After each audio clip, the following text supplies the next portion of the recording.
Hello అండి, అందరికీ నమస్కారం. Welcome to tasty travels with Bhavani. ఈరోజు వీడియోలో కర్ణాటక స్పెషల్ నేతి బొబ్బట్లు ఎలా చేసుకోవాలో చూపిస్తున్నాను.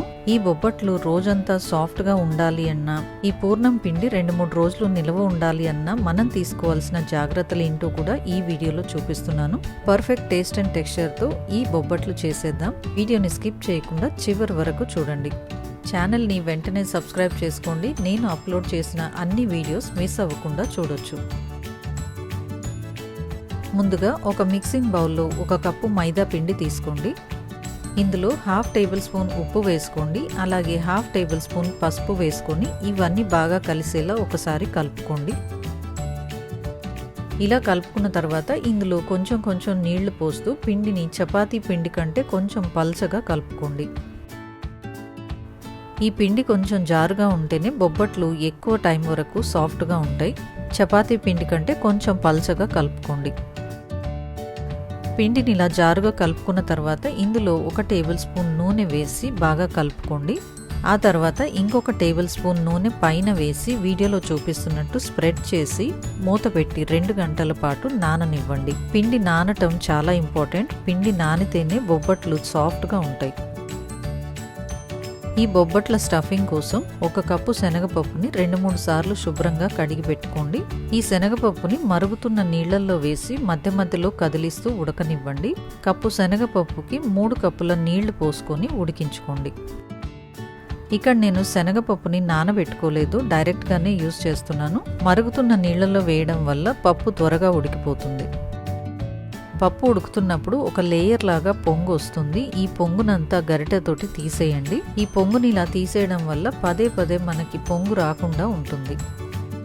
పప్పు ఉడుకుతున్నప్పుడు అందులో 1 టేబుల్ స్పూన్ నూనె వేసి కలిపి ఉడికించుకోండి. ఇలా చేస్తే పప్పు టెక్స్చర్ చాలా బాగుంటుంది.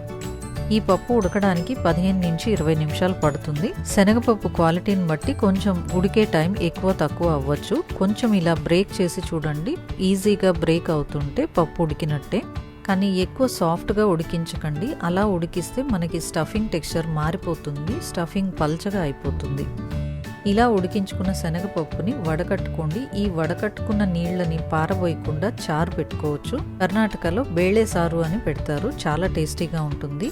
ఇప్పుడు ఇందులో 1 కప్పు తురిమిన బెల్లం వేసి అన్ని కలిసేలా బాగా కలుపుకోండి. మీరు తినే స్వీట్నెస్ని బట్టి బెల్లం ఎక్కువ తక్కువ యాడ్ చేసుకోవచ్చు. 5 నిమిషాలు ఇలా ఉడికించగానే బెల్లం కరిగిపోతుంది. ఇందులో 1/2 టేబుల్ స్పూన్ యాలకుల పొడి వేసి కలుపుకోండి. శనగపప్పు కాబట్టి బెల్లం కరిగిన వెంటనే మనం స్టవ్ ఆఫ్ చేస్తే ఆ బొబ్బట్లు ఎక్కువసేపు నిలవ ఉండవు. ఈ స్టఫింగ్ నిలవ ఉండాలి అంటే బెల్లం కరిగిన తర్వాత కొంచెం స్టిక్కీగా అయ్యే వరకు ఉడికించుకోండి. ఇలా చేస్తే ఈ స్టఫింగ్ ని మీరు ఫ్రిడ్జ్ లో పెట్టుకుంటే వారం రోజులైనా నిలవ ఉంటుంది. అలాగే బొబ్బట్లు పొద్దున చేసిన సాయంత్రం వరకు ఫ్రెష్ గానే ఉంటాయి. ఇలా కొంచెం స్టిక్కీగా అయిన తర్వాత స్టవ్ ఆఫ్ చేసి దీన్ని చల్లారనివ్వండి. చల్లారిన తర్వాత నీళ్లు పోయకుండా దీన్ని మెత్తగా గ్రైండ్ చేసుకోండి. ఇన్ కేస్ మీకు జార్ తిరగట్లేదు అంటే కొంచెం 2-3 స్పూన్లు వేడి నీళ్ళు యాడ్ చేసుకొని గ్రైండ్ చేసుకోండి. ఇలా గ్రైండ్ చేసుకున్న పిండిని మీకు కావాల్సిన సైజులో ఉండలు చుట్టుకొని పక్కన పెట్టుకోండి. ఇప్పుడు మనం ఆల్రెడీ నానబెట్టుకున్న మైదా పిండిలో ఇంకొంచెం నూనె వేసి కలుపుకోండి. మనం ఎంత కలుపుతూ ఉంటే ఈ పిండి అంత నూనెని పీల్చేస్తూ ఉంటుంది. అలా ఒక్కొక్క స్పూన్ నూనె యాడ్ చేస్తూ బాగా కలుపుకోండి. మీరు పిండి కలిపేదాన్ని బట్టే సాఫ్ట్నెస్ అనేది వస్తుంది. మైదా పిండిని బాగా కలుపుకున్న తర్వాత ఒక చిన్న పోర్షన్ని తీసుకొని చిన్న ఉండ చేసుకోండి. ఈ ఉండని ఒక బటర్ పేపర్ పైన పెట్టి కొంచెం ఫ్లాట్గా ఒత్తుకోండి. ఇప్పుడు ఈ పిండి పైన మనం రెడీ చేసి పెట్టుకున్న పూర్ణం ఉండని పెట్టి అన్ని సైడ్స్ నుంచి గ్యాప్ లేకుండా కవర్ చేసేయండి. మీ చేతికి కూడా నూనె రాసుకొని చేసుకోండి, లేదంటే మైదా పిండి వేళ్ళకి అంటేసి అనీజీగా ఉంటుంది. ఇలా చేసుకున్న తర్వాత ఈ ఉండ పైన ఇంకొక బటర్ పేపర్ని పెట్టి మెల్లగా వీడియోలో చూపిస్తున్నట్టు ఫ్లాట్గా ఒత్తుకోండి. దీన్ని డైరెక్ట్గా ప్యాన్ మీద వేస్తాం కాబట్టి బటర్ పేపర్ ప్లేస్లో ప్లాస్టిక్ పేపర్ని యూజ్ చేయకండి. ఎందుకంటే ప్లాస్టిక్ పేపర్ వేడి తగలగానే కరిగిపోతుంది. మీ దగ్గర బటర్ పేపర్ లేదు అంటే డైరెక్ట్గా ప్లేట్ మీద చేసి పెనం మీద వేసేయండి. ఒక సైడ్ కొంచెం కాలిన తర్వాతే రెండో వైపుకి జాగ్రత్తగా ఫ్లిప్ చేయండి, లేదంటే విరిగిపోతుంది. రెండు వైపులా ఫ్లిప్ చేస్తూ బొబ్బట్లని బాగా కాల్చుకోండి. తర్వాత దీనిపైన కొంచెం ఆయిల్ వేసి కాల్చుకోండి.